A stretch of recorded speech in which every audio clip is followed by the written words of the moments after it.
Hello friends, welcome to our channel. Students, today we shall do the topic Principles of Teaching English. English teaching के सिद्धांत, तो अंग्रेजी शिक्षण के सिद्धांत Principles of Teaching English. This topic is very important for your coming REET examination as well as UP TET and CTET. So students, let's start our video Principles of Teaching English. Our first question is, a teacher is training his/her learners in public speaking and debate. Which of the following characteristic the teacher cannot expect to develop? एक अध्यापक अपने learners को train कर रहा है public speaking, सार्वजनिक रूप से स्पीकिंग करने में और डिबेट करने में. Which of the following characteristic, निम्नलिखित में से कौन सी विशेषता the teacher cannot expect to develop, जो टीचर जो है डेवलप नहीं कर सकता? A concept, B control over emotions, C using language creatively, D voice modulation. So students, here the correct answer is option B, control over emotions. Now question number 2, which of the following situations would be the best for maximum transfer of learning? निम्नलिखित में से कौन सी परिस्थिति सर्वश्रेष्ठ होगी maximum transfer of learning के लिए? A option, different task requiring different responses. B option, different tasks requiring same responses. C option, similar tasks requiring different responses. D, similar tasks requiring same responses. So students, similar task requiring same responses would be the best for maximum transfer of learning, hence option D is correct. Now coming to our third one, a child in class 2 will initially learn the language in the most effective manner through which one of the given methods? एक दूसरी कक्षा का बच्चा will initially learn the language, वो शुरुआत में language को सीखेगा सबसे प्रभावशाली तरीके से through which one of the given method, निम्नलिखित में से कौन से मेथड्स के द्वारा? ए प्लेवे मेथड, क्या वो प्लेवे मेथड के द्वारा सीखेगा? बी प्रैक्टिस एंड ड्रिल, क्या वो प्रैक्टिस एंड ड्रिल के द्वारा सीखेगा? उसके बाद है क्या वो इमिटेशन के द्वारा सीखेगा? और क्या वो ऑल ऑफ द अबाव के द्वारा सीखेगा? ये हमसे पूछा गया है. तो स्टूडेंट्स, आप ये ध्यान रखें कि एक दूसरी क्लास का बच्चा जो है लैंग्वेज को इनिशियली लर्न करेगा इफेक्टिव मैनर में, वो है इमिटेशन के द्वारा. ऑप्शन सी करेक्ट है. Now fourth one, through which mental activity do we transform available information to reach conclusion? कौन सी मेंटल एक्टिविटी के द्वारा हम जो उपलब्ध इंफॉर्मेशन है उसको कंक्लूजन तक पहुंचने के लिए ट्रांसफॉर्म करते हैं? कंक्लूजन मीन्स निष्कर्ष. तो A motivation, B problem solving, C reasoning और डी थिंकिंग.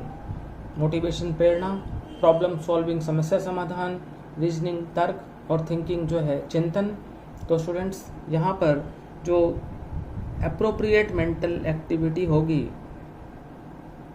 अवेलेबल इंफॉर्मेशन को ट्रांसफॉर्म करने के लिए ताकि कंक्लूजन तक पहुँचा जा सके, तो वो है option C reasoning. Now fifth one, if a student asks a teacher a question in the class, what would the teacher do? यदि एक विद्यार्थी कक्षा में टीचर से कोई क्वेश्चन पूछता है, what would the teacher do? Teacher क्या करेगा? A advice to meet after the class, उसको सलाह देगा कि क्लास के बाद मिले.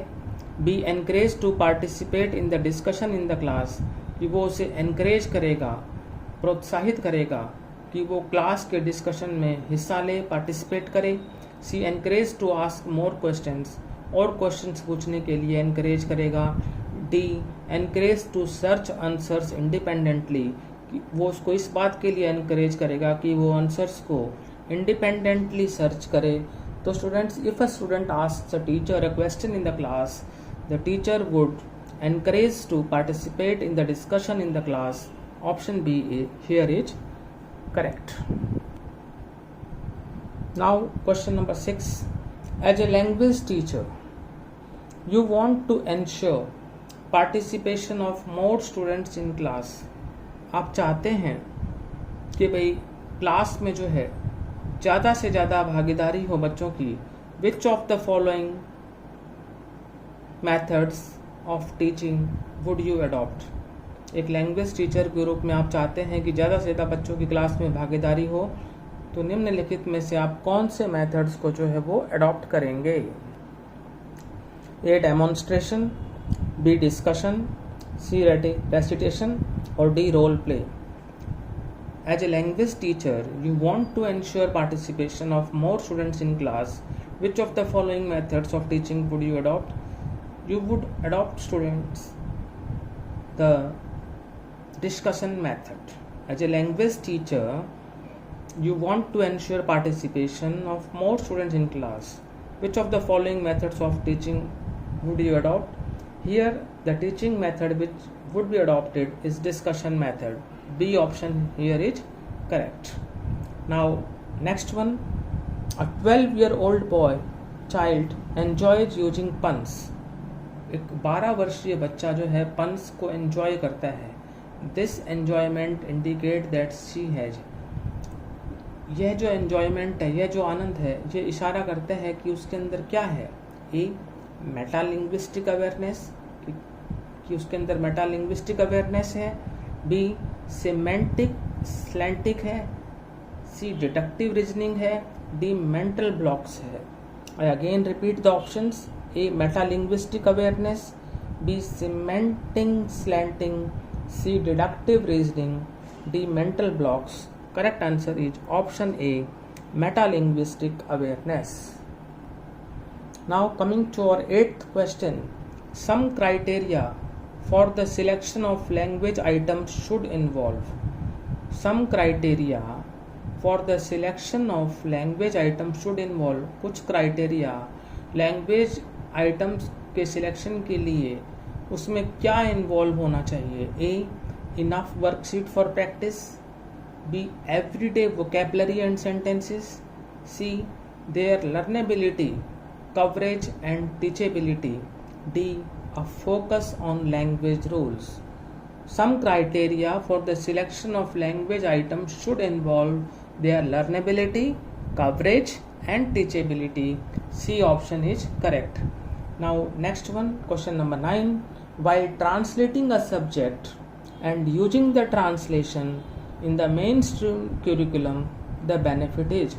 While translating a subject, एक सब्जेक्ट को ट्रांसलेट करते वक्त एंड यूजिंग द ट्रांसलेशन, और उस ट्रांसलेशन का प्रयोग मेन स्ट्रीम क्यूरिकुलम में करते वक्त, द बेनिफिट इज, बेनिफिट क्या है? A promoting national identity, B enriching linguistic capability and appreciation, C enabling teachers who are not competent in the mainstream language to take classes, D standardising cultural identity. तो students यहाँ पर हमारा correct answer है option B, enriching linguistic capability and appreciation. Now question number 10. B.F. Skinner claimed that language is learned through. B.F. Skinner ने ये दावा किया कि भाषा को सीखा जा सकता है किसके द्वारा? A. repetition and approximation, B. reinforcement and engagement, C. drill and practice, D. immersion and employment. So students, B.F. Skinner claimed that language is learned through drill and practice. B.F. Skinner का ये मानना था कि भाषा को drill और practice के द्वारा सीखा जा सकता है. C option, drill and practice is correct. Now next one, which is no longer a position of English language in India. निम्नलिखित में से कौन सी अब भारत में अंग्रेजी भाषा की स्थिति नहीं है? ए लिंक लैंग्वेज, ये तो है. बी एसोसिएट ऑफिशियल लैंग्वेज, ये भी है. सी ग्लोबल लैंग्वेज, ये भी है. फॉरेन लैंग्वेज, ये हमारा आंसर है. foreign language is no longer a position of English language in India. Now last question, which of the following is not a characteristic of a language? निम्नलिखित में से कौन सी भाषा की विशेषता नहीं है? A vital part of the growth process. B, has its own set of grammatical rules. C, it is productive and creative. D, it is spontaneous, not a result of evolution. तो स्टूडेंट्स जो first 3 options हैं, a vital part of the growth process, has its own set of grammatical rules, it is productive and creative, these are the characteristics of a language. But the last one, option D, it is spontaneous, not a result of evolution, is not a characteristic of a language. Hence option D is correct. So students, today we solved principles of teaching English. उसके हमने MCQs किए. तो principles of teaching English जो topic है उसके ये MCQs हमने छांटे थे, इम्पॉर्टेंट MCQs. ये आपके रीट, CTET, UPTET के लिए बहुत ही इम्पॉर्टेंट हैं. तो स्टूडेंट्स, यदि आपको हमारा वीडियो अच्छा लगा तो इसे लाइक करें, शेयर करें. Thank you.